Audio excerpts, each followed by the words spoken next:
Hey guys, what's going on? Brayden here. Today we're going to be reacting to Logan Paul's return to YouTube. So I hope you guys enjoy this. Be sure to smash the like button and subscribe for more. And also turn on post notifications so you never miss one of my uploads. That being said, let's just get started. So if you guys don't know what happened to Logan Paul, then you must be living under a rock.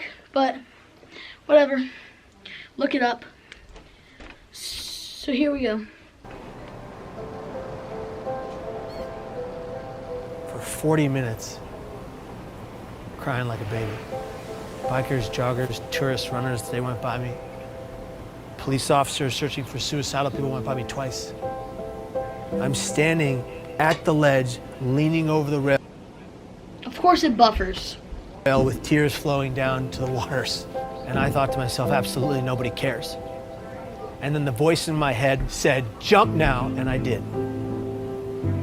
And the millisecond that my hands cleared the rail and my legs flew over it was an instant regret. I think I've seen videos on The this depression before. was wiped from my mind, and all I wanted to do was live, and I thought it's too late.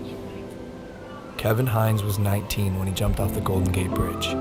He is one of the many incredible people that I've been grateful to meet over the past 3 weeks as I aim to further understand the complexity surrounding suicide. And I know I've made mistakes.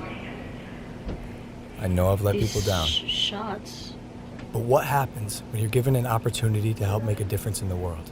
The backlash against the His social voice, media star. you can tell that his voice is like really Logan raspy. Paul is in So some you can hot tell that water. he's been upset. Utter insensitive idiot. Taking a break from daily vlogging. Even he says his latest content was his biggest I mistake. want to apologize to the victim and his family. It's time to learn from the past. These to be shots, better though, are and pretty grow as a good. human being. I'm here to have a hard conversation so that those who are suffering can have easier. He got a new haircut, So which I've makes never him look been younger. so He looks humbled in like my his life by a younger single Vine event. self. Were you kind of shocked by it? I was shocked to discover just how big this is. You've never known anybody that killed themselves? No one.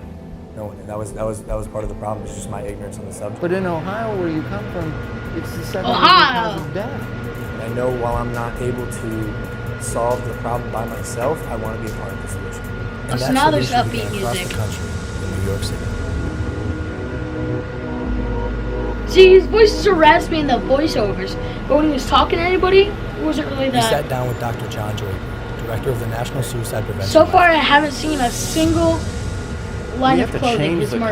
conversation publicly from just focusing on suicide and how something bad is happening and say, well, what do we do about it? Help people understand that the first thing they need to do is reach out and talk to somebody when they're feeling despair. Because you're not alone with it anymore. They've done studies with people who are experiencing any kind of pain, including hanging off a cliff. You can hold on a lot longer if somebody is right there with you.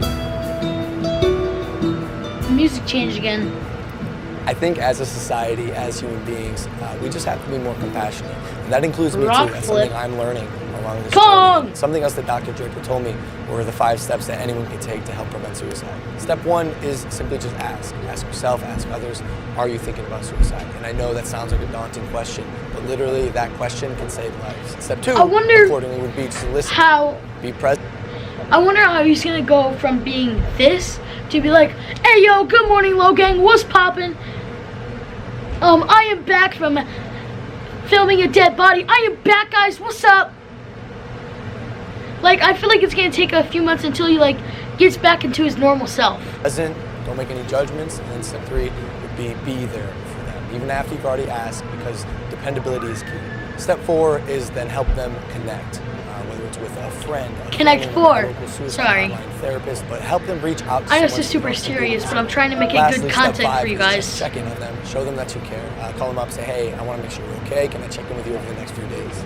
So one of the things that is so important about reducing stigma is getting stories out there about people positively coping with suicide. Do you guys know anyone I could talk to with a lived experience of suicide? Absolutely. We have quite a number of people that we could refer over to. That'd be great. And that's how we got introduced to Kevin Hines. See? 17 years ago, Kevin jumped off of the Golden Gate Bridge and survived. These are individuals whose stories, when people hear them, they say, you know, maybe I can get through. As opposed to hearing stories when people haven't. And those are, Be here unfortunately, tomorrow. those are the stories that we've heard before. Now we're hearing more and more stories of people being more open about it.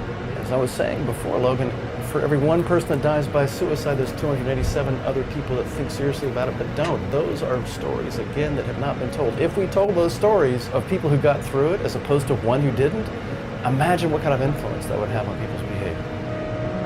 When I found out that 1 in 6 high school kids seriously think about suicide, that's stunning. This is such a common problem. Logan, all I wanted was for one person to look me in my eyes and say, hey, kid, are you okay? I am so grateful to be alive. And I'm grateful today for every millisecond I get to breathe. Because it was almost all ripped from me by me. What's one thing you would have said to your younger self? To the Kevin who is 19, sitting on the bus, if you were next to you, instead of the guy who pointed and laughed, what would you say? I would just put my hand on the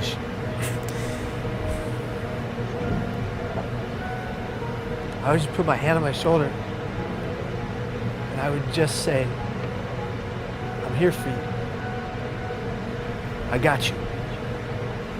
We need to be a society that comes together for every person in the community that's going through hell. And in order to do that, every person that's going through hell, whatever hell, has to be honest about their pain. And if they're going to be honest about their pain, we are going to collectively answer the call and be there for that. Hope I don't get Because copyrighted if for you don't see this. beauty in the next person you meet, you're not looking hard enough. You're incredible, dude.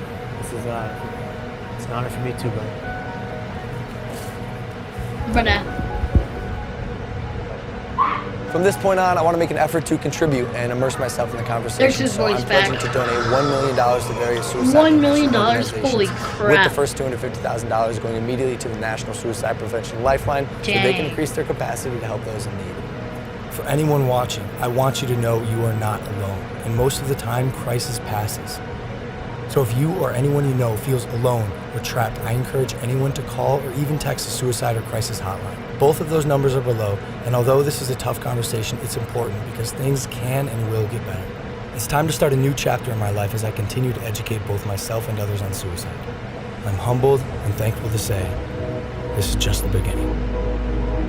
that's what he said last time too. Is it over? It's over. That was pretty serious. I hope you guys enjoyed this. Be sure to smash the button and subscribe for more. That being said, see you guys next time.